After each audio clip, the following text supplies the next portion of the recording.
Good morning दोस्तों। एक बार फिर से एमपीपीएससी प्रीलिम्स के टेस्ट डिस्कशन में आपका स्वागत है। आज हम कुछ करंट कह सकते हैं या यूनिट 6 में जो नए टॉपिक ऐड हुए हैं उसको लेकर के हम चर्चा कर रहे हैं। राष्ट्रीय उपलब्धि सर्वेक्षण 2021 में मध्य प्रदेश प्राथमिक कक्षाओं की शैक्षणिक उपलब्धियों में पूरे देश में किस स्थान पर रहा।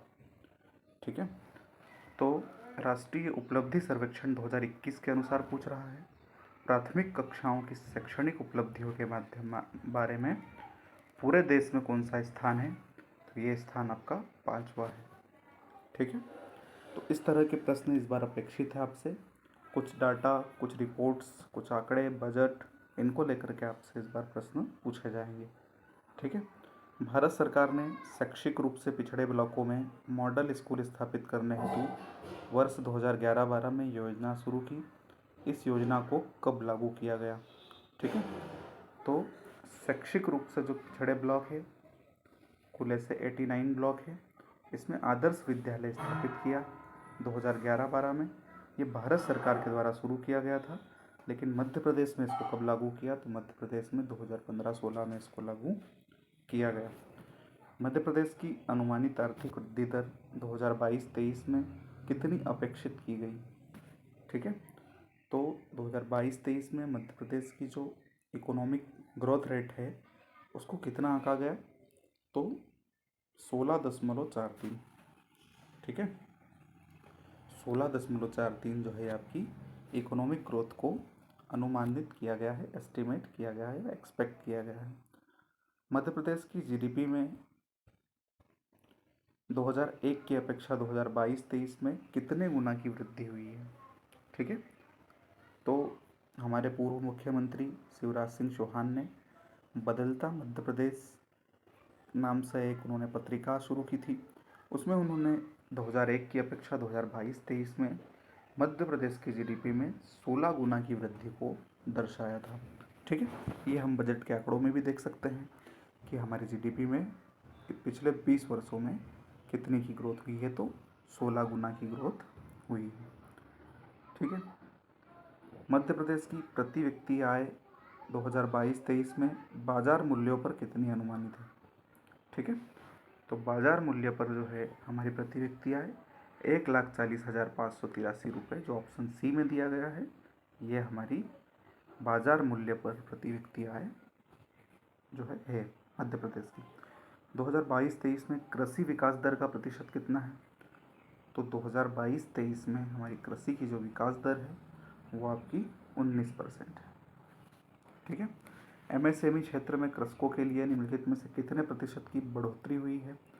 तो एमएसएमई क्षेत्र में कृषकों के लिए कितने प्रतिशत की बढ़ोतरी हुई है, तो ये आपकी है 30.2%।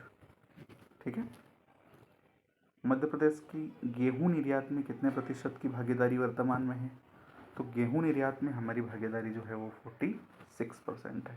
46% का हम गेहूं का निर्यात करते हैं, मध्य प्रदेश की बात कर रहे हैं। ठीक है, मध्य प्रदेश की औद्योगिक विकास दर 2022-23 में निम्न में से कितने प्रतिशत रही। तो अगर हम इकोनॉमिक ग्रोथ रेट की बात करें या सेकेंडरी सेक्टर की अगर हम बात करें, तो हमारी इकोनॉमिक ग्रोथ जो है वो 24% हुई है। ठीक है, मध्य प्रदेश को 5.25 लाख शहरी इलाकों के स्ट्रीट वेंडर्स को कितनी राशि दे करके देश में अग्रणी स्थान पाया है। तो मध्य प्रदेश ने स्ट्रीट वेंडर्स को 5.25 लाख, जो शहरी इलाकों में जो लोग रेहड़ी पटरी वाले या जो ठेला लेकर के जो व्यापार कर रहे होते हैं, जो ठेला लेकर के अपने सामान को विक्रय कर रहे होते हैं, उनको ऋण देने की जो योजना थी, ठीक है, शहरी पथ विक्रेता योजना, इसके अंतर्गत जो है देश में अग्रणी स्थान मध्य प्रदेश को मिला। तो मध्य प्रदेश ने कितना ऋण दिया, तो 521 करोड़ का ऋण प्रदान किया है। खाद्यान्न उत्पादन में देश में कौन सा स्थान है, तो मध्य प्रदेश का उत्तर प्रदेश के बाद या यूपी के बाद दूसरा स्थान है। मध्य प्रदेश की गत वर्ष की अपेक्षा शुद्ध सिंचित क्षेत्र में कितने प्रतिशत की बढ़ोतरी हुई है, तो मध्य प्रदेश की जो सिंचाई क्षमता है, शुद्ध सिंचित क्षेत्र है, इसमें 2.91% की वृद्धि हुई है, जो आपको ऑप्शन डी में दिया गया है। मध्य प्रदेश सरकार द्वारा ग्रामीण लड़कियों को उच्च स्तरीय शिक्षा हेतु निम्नलिखित में से कौन सी योजना शुरू की है? तो ग्रामीण लड़कियों की उच्च शिक्षा के लिए गांव की बेटी नामक योजना 2005 से शुरू की गई है। ठीक है, गांव की बेटी नाम की योजना ग्रामीण क्षेत्र की युवतियों के लिए, बालिकाओं के लिए उच्च शिक्षा को बढ़ावा देने के लिए, उनके यूजी पीजी को लेकर के गांव की बेटी योजना मध्य प्रदेश सरकार ने शुरू की थी। मध्य प्रदेश सरकार द्वारा निम्नलिखित में से किस वर्ष को बेंचमार्क घोषित किया गया? तो वर्ष 2018-19 को मध्य प्रदेश सरकार ने बेंचमार्क घोषित किया गया। इसके बाद हमारे मध्य प्रदेश की कृषि अर्थव्यवस्था, औद्योगिक अर्थव्यवस्था और सेवा क्षेत्र की अर्थव्यवस्था में रेडिकल चेंज हुए, मतलब क्रांतिकारी परिवर्तन हुए, इसलिए हम इसको बेंचमार्क घोषित कर दिए थे। ठीक है, आर्थिक समीक्षा 2022-23 के अनुसार मध्य प्रदेश की कितने प्रतिशत जनसंख्या जो है वो कृषि पर निर्भर है? तो 72.27% जनसंख्या जो है कृषि पर निर्भर है। ठीक है, 7227। ठीक है, इसको आप ऐसे भी याद रख सकते हैं, 72.27। तो 72.27% या 73% भी इसको हम कह सकते हैं। इतनी हमारी जो जनसंख्या है वो कृषि पर निर्भर है। ये फैक्ट हम मेंस में भी यूज़ कर सकते हैं। ठीक है, मध्य प्रदेश की अर्थव्यवस्था में तृतीय क्षेत्र की भागीदारी कितनी है? तो मध्य प्रदेश की अर्थव्यवस्था में तृतीय क्षेत्र की भागीदारी 34 कुछ प्रतिशत है, जिसको हम यहाँ पर 35% कह सकते हैं। ठीक है, देश की अर्थव्यवस्था में मध्य प्रदेश का कुल कितना प्रतिशत योगदान है? तो भारत की अर्थव्यवस्था में मध्य प्रदेश का योगदान 4.6% है। ठीक है, भारत की अर्थव्यवस्था में मध्य प्रदेश का स्थान कौन सा है? तो स्थान की अगर हम बात करें तो 9वां स्थान है। भारत की अर्थव्यवस्था में मध्य प्रदेश का योगदान पूछे प्रतिशत में तो 4.6% है, और अगर स्थान की बात करें तो सभी राज्यों में 9वां स्थान है। मध्य प्रदेश का वित्तीय वर्ष निम्नलिखित में से क्या है? तो मध्य प्रदेश का वित्तीय वर्ष वही 1 अप्रैल से 31 मार्च। आत्मनिर्भर मध्य प्रदेश रोड मैप 2023 को बनाने का मुख्य उद्देश्य क्या है? तो आत्मनिर्भर मध्य प्रदेश रोड मैप को बनाने का जो मुख्य उद्देश्य है वह जन सहभागिता भी है और मॉनिटरिंग है, मतलब दोनों है, ए और बी दोनों।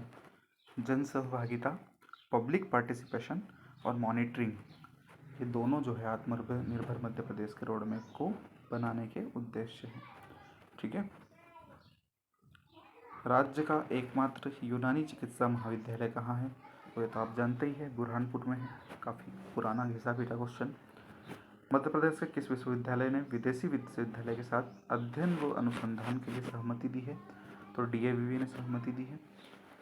Lakshmibai college of physical education Gwalior में है, वो 1957 को इसकी स्थापना हुई थी। मध्य प्रदेश का एकमात्र शारीरिक प्रशिक्षण college Laxmibai college of physical education Gwalior में है। कस्तूरबा गांधी विद्यालय योजना कब लागू की गई? तो ये 2005 में मध्य प्रदेश शासन के द्वारा लागू की गई योजना। मध्य प्रदेश का वह विश्वविद्यालय जिसको यूनेस्को के द्वारा मेगा यूनिवर्सिटी का दर्जा दिया गया है, तो वो राजा भोज मुक्त विश्वविद्यालय, राजा भोज ओपन यूनिवर्सिटी जो भोपाल में है, इसको मेगा यूनिवर्सिटी का दर्जा दिया गया है। तो ये है आपके 25 प्रश्न। अगले प्रश्नों को लेकर के फिर हम अगले वीडियो में चर्चा करेंगे। ठीक है, थैंक यू।